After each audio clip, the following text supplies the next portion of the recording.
नमस्कार मित्रों। आज की कहानी है आलसी गधे की कहानी। किसी गांव में एक गरीब व्यापारी अपने गधे के साथ रहा करता था। व्यापारी का घर बाजार से कुछ दूरी पर ही था।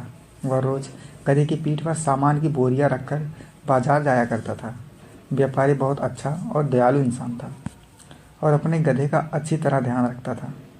गधा भी अपने मालिक से बहुत प्यार करता था, लेकिन गधे की एक समस्या थी कि वह बहुत आलसी था। उसे काम करना बिल्कुल अच्छा नहीं लगता था। उसे सिर्फ खाना और आराम करना पसंद था। एक दिन व्यापारी को पता चला कि बाजार में नमक की बहुत मांग है। उस दिन उसने सोचा कि वो बाजार में नमक बेचा करेंगे।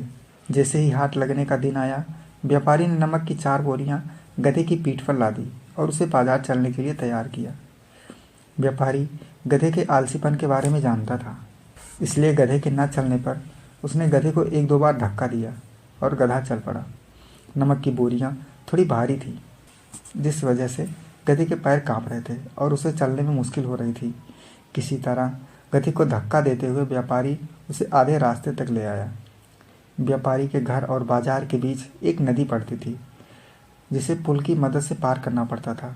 गधा जैसे ही नदी पार करने के लिए पुल पर चढ़ा और कुछ दूर चला, उसका पैर फिसल गया और वह नदी में गिर गया। गधे को नदी में गिरा देख व्यापारी घबरा गया और हड़बड़ाते हुए तैरकर उसे नदी से निकालने जा पहुंचा।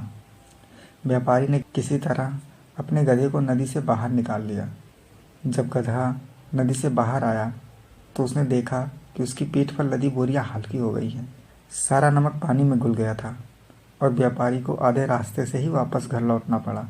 इस वजह से व्यापारी का बहुत नुकसान हो गया, लेकिन इस घटना से आलसी गधे को बाजार तक न जाने की एक तरकीब सूझ गई थी। अगले दिन बाजार जाते समय जब पुल आया तो गधा जानबूझकर नदी में गिर गया और उसकी पीठ पर टंगी बोरियों में रखा सारा नमक पानी में घुल गया।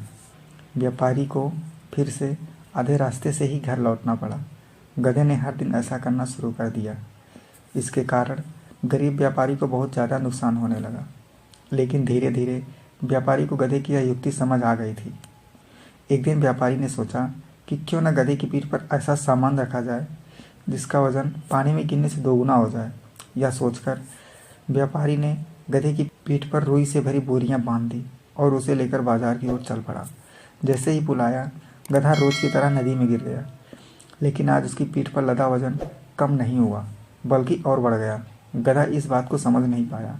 ऐसा अगले 2 से 3 दिन तक होता रहा। व्यापारी गधे की पीठ पर रुई से भरी बोरी बांध देता और पानी में गिरते ही उसका वजन 2 गुना हो जाता।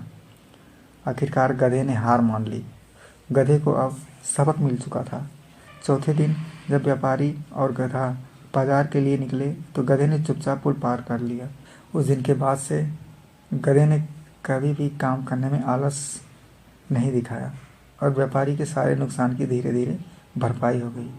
मित्रों, हमें कहानी से ये सीख मिलती है कि अपने कर्तव्य का पालन करने में कभी भी आलस नहीं दिखाना चाहिए। साथ ही व्यापारी की तरह सही समझ और सूझबूझ से किसी भी काम को आसानी से किया जा सकता है। मित्रों, उम्मीद करते हैं यह कहानी आपको पसंद आई हो। यदि पसंद आई हो तो प्लीज़ चैनल को सब्सक्राइब करें, वीडियो को लाइक करें। कहानी अंत तक सुनने के लिए आपका बहुत बहुत धन्यवाद।